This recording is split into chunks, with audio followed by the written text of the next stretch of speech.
قادیانی، مرزائی، جتنے بھی لوگ ہیں، جتنے بھی لاہوری گروہ، ان کے بارے میں نا دل کے اندر ایک خاص قسم کی الرجی ہو. یعنی بخاری مسلم میں پورا باب ہے دین کے لیے محبت کرنی اور دین کے لیے بغض رکھنا. بغض، اور بغض بھی دین ہے، بغض بھی دین ہے.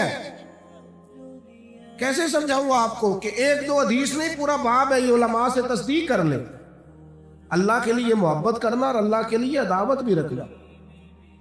آپ سنتے رہتے ہیں کہ ماں باپ کے یہ حقوق ہیں، بیوی کے شوہر پر، شوہر پر بیوی کے اس طرح کے حقوق ہیں، بچوں کے حقوق ہیں. ہمارے ذمے پڑوسیوں کے حقوق ہوتے ہیں. اگر کوئی استاذ ہے تو اس کے ذمے شاگردوں کے حقوق ہیں، شاگردوں کے ذمے اساتذہ کے حقوق ہوتے ہیں. یہ اللہ تعالیٰ نے ذمہ داریاں لگائی، اور یہ ذمہ داریاں انسان کے وقت کو قیمتی بھی کر دیتی ہیں اور خوبصورت بھی بنا دیتی. جو لوگ اپنی ذمہ داریوں میں لگے رہتے ہیں وہ فعال زندگی گزارتے ہیں، متحرک رہتے ہیں، کوئی نہ کوئی کام کر جاتے ہیں زندگی میں. بس سمجھ لیجئے جس طرح ہمارے ذمے باقی سب لوگوں کے حقوق ہیں، اسی طرح ہمارے ذمے ہمارے نبی کریم علیہ السلام کے بھی حقوق ہیں. اللہ تعالیٰ نے ہمارے ذمے بحیثیت امتی کے کچھ حقوق رکھے. وہ حقوق ہم نے ادا کرنے ہیں، ان حقوق کا ہم نے پاس اور لحاظ کرنا ہے. قرآن مجید میں اللہ تعالیٰ نے فرمایا ہے کہ اِنَّا أَرْسَلْنَاكَ شَاهِدًا وَمُبَشِّرًا وَنَذِيرًا، بے شک ہم نے آپ کو گواہ بنا کے بھیجا ہے، خوشخبری دینے والا اور ڈر سنانے والا بنا کے بھیجا ہے. لِتُؤْمِنُوا بِاللَّهِ وَرَسُولِهِ، تاکہ لوگ اللہ پر ایمان لائیں اور اللہ کے رسول پر ایمان لائیں.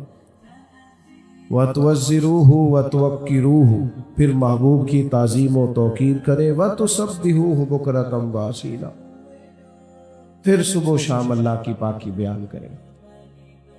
اللہ تعالیٰ نے اس آیہ کریمہ میں بھی بیان فرمایا کہ پہلا حق یہ ہے کہ اللہ اور اس کے رسول پر ایمان لایا جائے. مضبوطی ایمان، یعنی انسان ذہنی طور پر، قلبی طور پر اس وقت بہت مطمئن ہوتا ہے اور پروقار ہوتا ہے جب وہ کامل مومن ہوتا ہے. اللہ رسول کے وعدوں پر، رب رسول کی ذات پر اس کا ایمان مضبوط ہوتا ہے. تو پھر اللہ تعالیٰ اسے قوتیں اور ہمتیں اور طاقتیں عطا کرتا ہے. مضبوطی ایمان.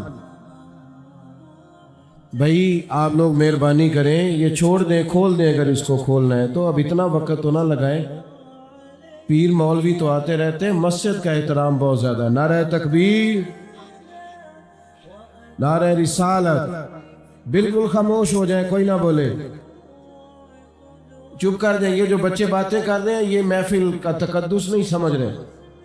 بالکل بیٹا خاموش ہو جائیں. آپ سمجھیں یہ احترام کتنا ہے. اور یہ چپ کرانے والے بھی اگر ان کو تھوڑا نظر انداز کریں گے تو پھر بھی مسئلہ حل ہو جائے گا.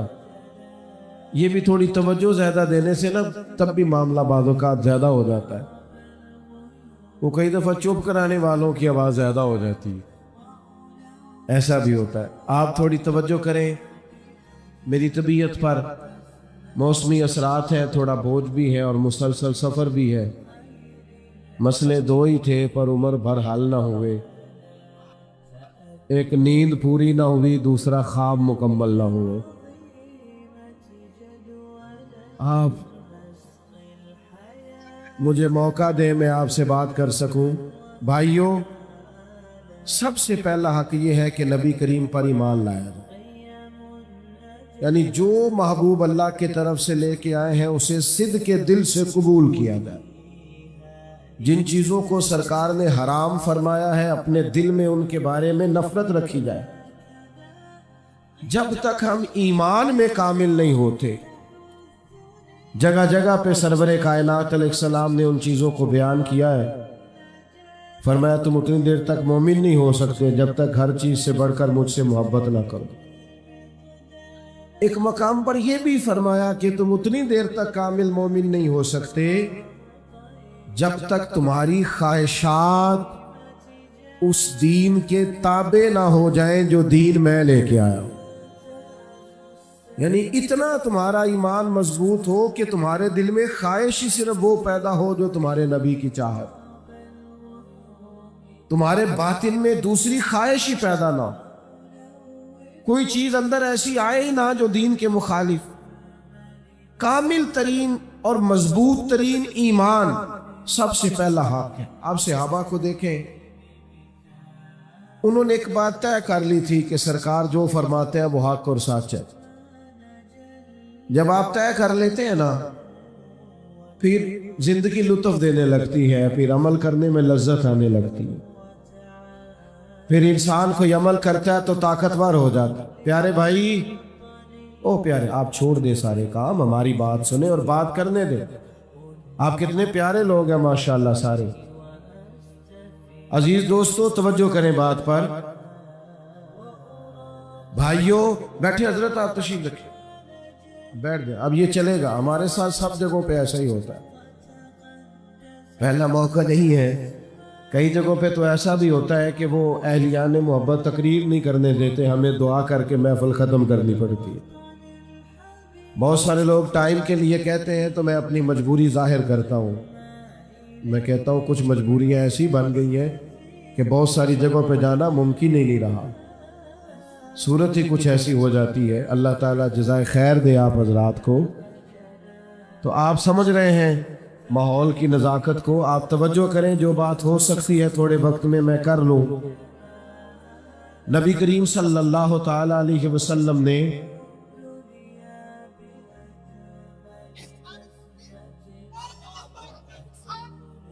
ہو گیا کہ ہو گیا، یہ چلے گا. میں نے عرض کیا نا، ہمیں بھئی آپ تشریف رکھیں.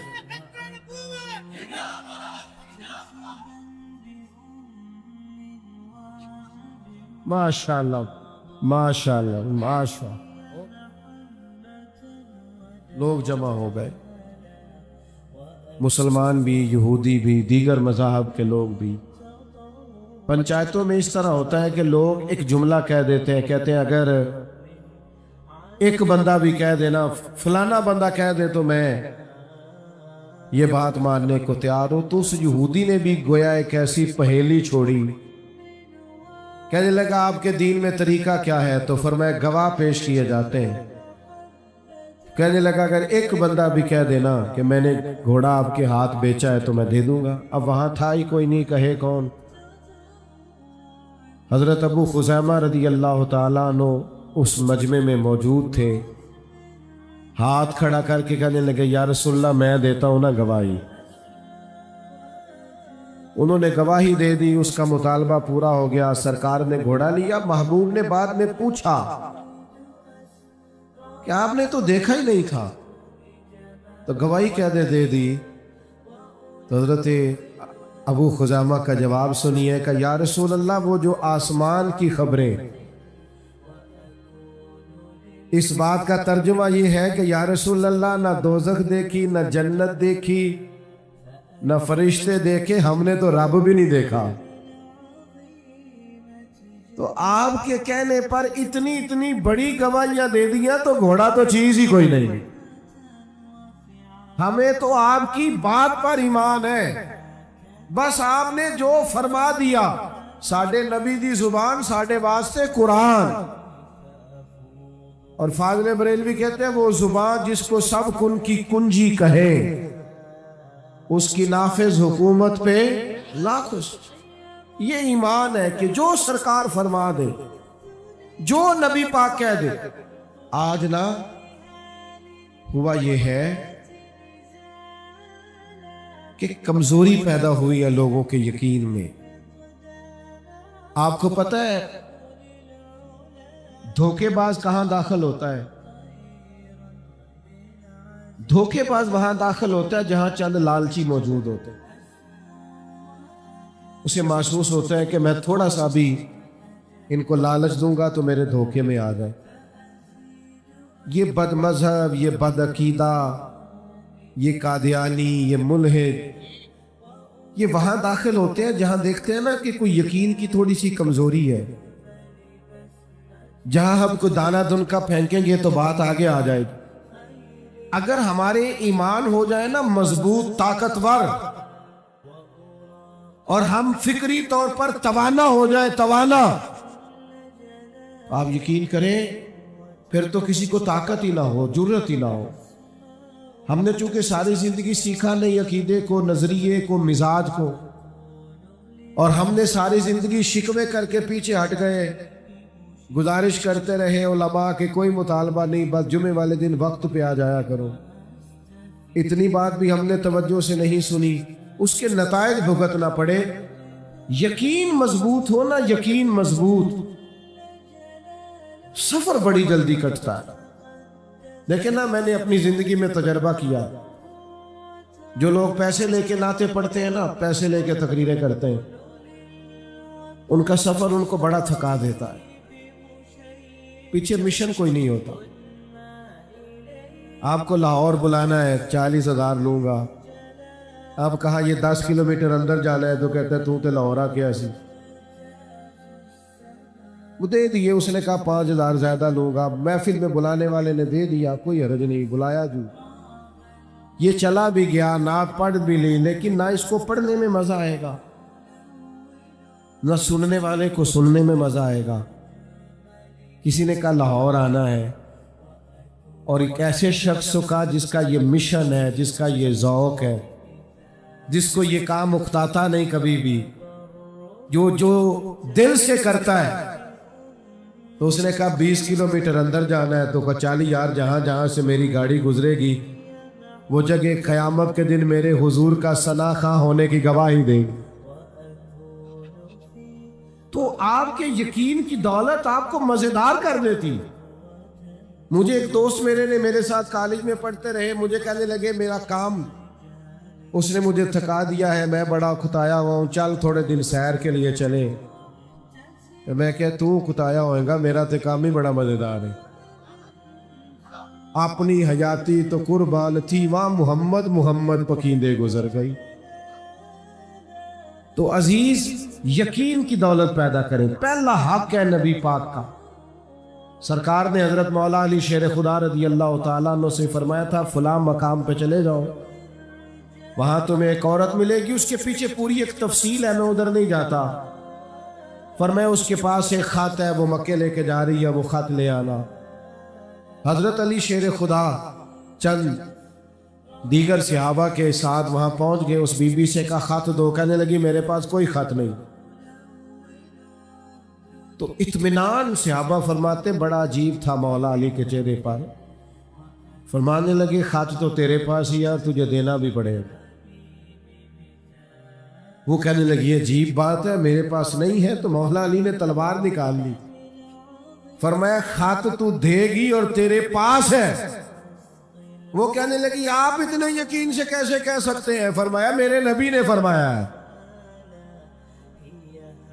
جو دن کو کہہ دیا دن ہے تو دن نکل آیا، جو شب کو کہہ دیا شب ہے تو رات ہو کے رہی، اور خدا نے ان کی زبان کو وہ اختیار دیا جو نکلی منہ سے ان کے وہ بات ہو کے رہی۔ حضور نے فرمایا ہے لہذا خط تیرے پاس ہے اور تیرے پاس سے نکلے گا۔ جب حضرت علی نے تلوار دکھائی اور وہ بی بی سمجھ گئی کہ تیور تو کچھ اور ہے، اس نے اپنے بال کھولے اور خط نکال کے دے دیا۔ اور سنو نا یارو، حضور نے فرمایا ہے کہ نماز پڑھنے سے رزق میں برکت ہوتی ہے، تو پھر بہرحال ہوتی ہے۔ حضور نے فرمایا سورت واقعہ پڑھنے والے کو فاقہ نہیں آتا تو پڑھنے والے کو آ سکتا۔ نبی پاک نے فرمایا سورت بقرہ پڑھنے سے گھر سے جن اور شیطان بھاگ جاتے ہیں، تو بہرحال پھر صرف نا ایمان کی مضبوطی پیدا کریں، تقوی کی مضبوطی پیدا کریں۔ ہمارے ہاں یہ ہوتا ہے کہ وہ قوت فیصلہ ہی کوئی نہیں، کروں نہ کروں، چلوں نہ کروں۔ جب آپ نے فیصلہ ہی نہیں کیا، آپ کمزور ہے تو آگے کیسے بڑھیں گے؟ سب سے پہلا حق۔ دوسرا حق نبی پاک کا ہے تعظیم کی جائے سرکار،